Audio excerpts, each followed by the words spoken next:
E aí pessoal, tudo bem com vocês? Sejam mais uma vez bem-vindos aqui no canal. Antes de iniciar esse vídeo, curte, compartilha, se inscreva no canal e ative as notificações. E também deixe seu comentário sobre esse tema que a gente vai falar hoje.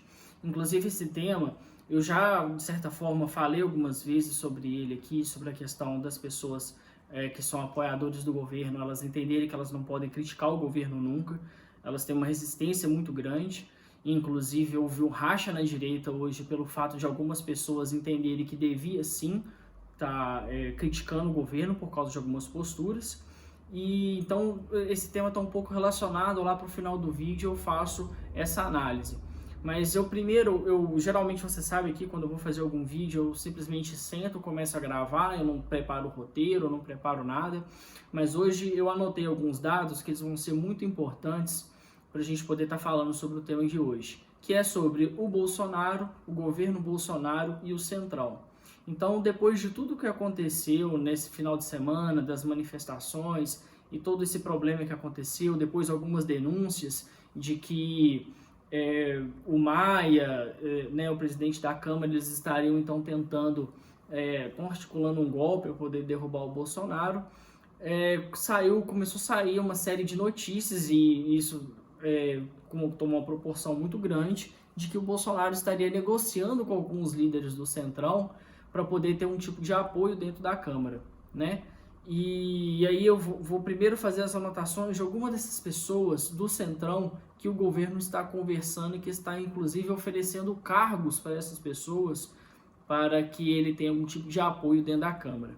Então o primeiro deles é o Ciro Nogueira, que é do partido PP, e está sendo oferecido ao partido do Ciro Nogueira as indicações para o Fundo Nacional de Desenvolvimento para a Educação. Só esse órgão da administração pública ele tem um orçamento de 50 bilhões de reais. 50 bilhões. Só o FNDE. E quem é o Ciro Nogueira, talvez, caso você não conheça, Ciro Nogueira ele foi denunciado pela Lava Jato, há uma série de investigações sobre ele, e a gente sabe que é uma das pessoas de dentro do Centrão que não são das mais confiáveis, para a gente dizer assim. Outra pessoa que também teve conversas aí com o governo foi o Kassab. O Kassab também, que é uma pessoa muito conhecida, principalmente lá no estado de São Paulo, foi oferecido ao PSD, né, que é o partido dele, a Funasa. E o Kassab ele já foi, inclusive, réu por improbidade administrativa. Ele é réu e ainda está respondendo sobre esse processo. Outra pessoa que foi oferecida, né, algum tipo de cargo, loteamento, foi o Marcos Pereira. Ele também é investigado pela Lava Jato. E também foi oferecido ao PL, que é o partido do Valdemar Costa Neto, a presidência do Banco do Nordeste, que também tem um orçamento bilionário, e ele também já foi preso, inclusive, pelo mensalão. Então, é daí que eu quero fazer a nossa reflexão. Então, o Bolsonaro, inclusive nessas últimas manifestações, ele disse que ele não ia negociar, ele não queria negociar mais com ninguém, que acabou aquela coisa do tomar lá da cá.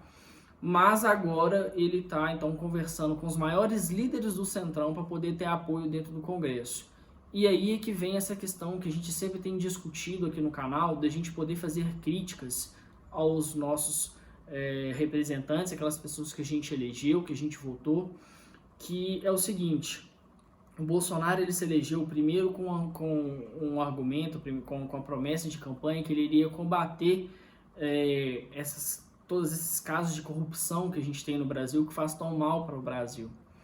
E ao mesmo tempo agora, como que ele faz esse tipo de proposta, como ele se elege com essa bandeira, e agora ele vai se aliar de certa forma, oferecer cargos para esse tipo de pessoa, que tem esse tipo de histórico.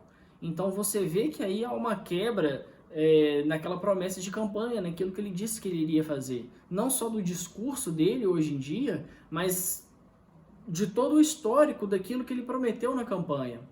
E aí é que vai toda aquela crítica que a gente já fez aqui no canal, que é aquela questão que a gente tem que parar com essa mentalidade no Brasil de que o político, o cidadão que deve lealdade ao político. E isso é exatamente o oposto.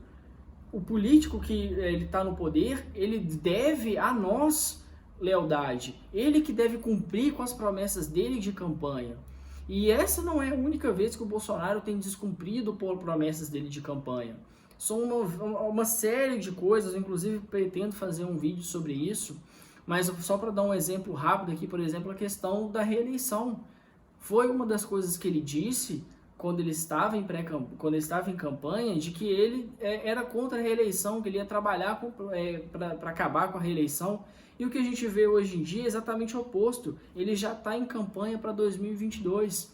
E aí, bom, aí você pode dar uma série de desculpas, falar, mas é porque tem um comunismo no Brasil e que se ele não fizer isso, o Brasil não tem jeito, ele precisa ser o presidente. Não estou entrando nesse mérito. O fato é que ele prometeu que era contra a reeleição, que ele ia trabalhar para acabar com isso, para a reeleição, inclusive para a presidência, e hoje em dia ele tem uma postura totalmente oposta. E eu tenho certeza absoluta de que no Brasil e no mundo inteiro, quem é que deve cobrar o político são os cidadãos. São eles que votaram naquela pessoa e que colocaram ela no poder. Não são as pessoas que devem fidelidade e lealdade ao político que foi eleito.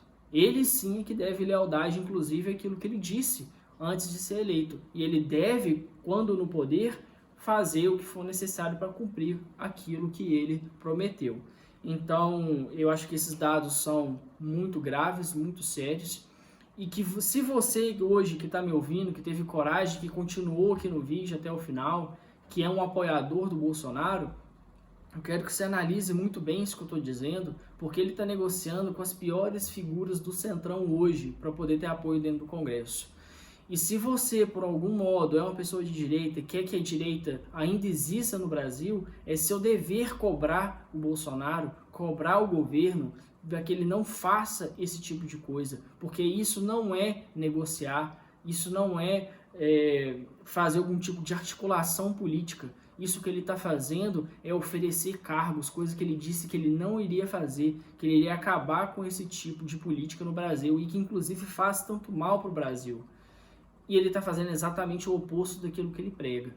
Então, se você não concorda com esse tipo de coisa, e se você tem plena consciência de que essas práticas de hoje que estão sendo tomadas, elas vão ter um efeito muito negativo para nós no futuro, porque essas pessoas com esse histórico que eu disse aqui agora, vão estar em cargos estratégicos dentro da máquina pública, podendo direcionar bilhões de reais para seus estados, seus currais eleitorais. Essas pessoas elas vão se eleger primeiramente por causa de todos esses recursos que eles vão repassar para a base eleitoral deles, e se é que também não vai acontecer aí uma série de casos de corrupção por causa de todas as oportunidades que eles vão ter com um orçamento desse tamanho nas mãos.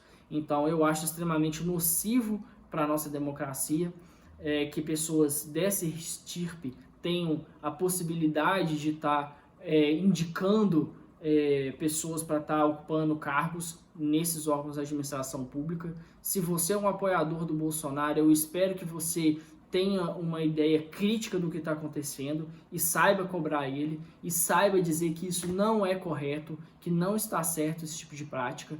E é só com a nossa cobrança que isso pode mudar. Há outras formas de ele resolver o problema que muitas das vezes ele mesmo criou para o governo dele.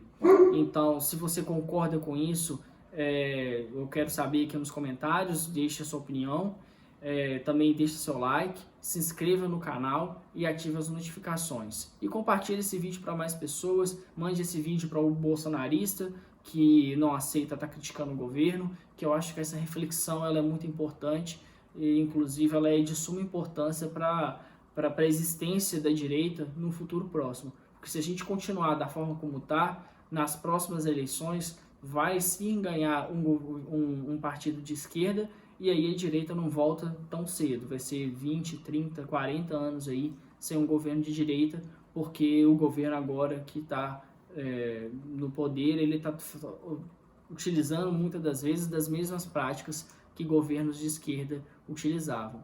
Então, pense sobre isso, pense sobre toda essa questão que eu falei aqui no vídeo, mande esse vídeo para outras pessoas e a gente se vê em breve, beleza? Um abraço e até mais.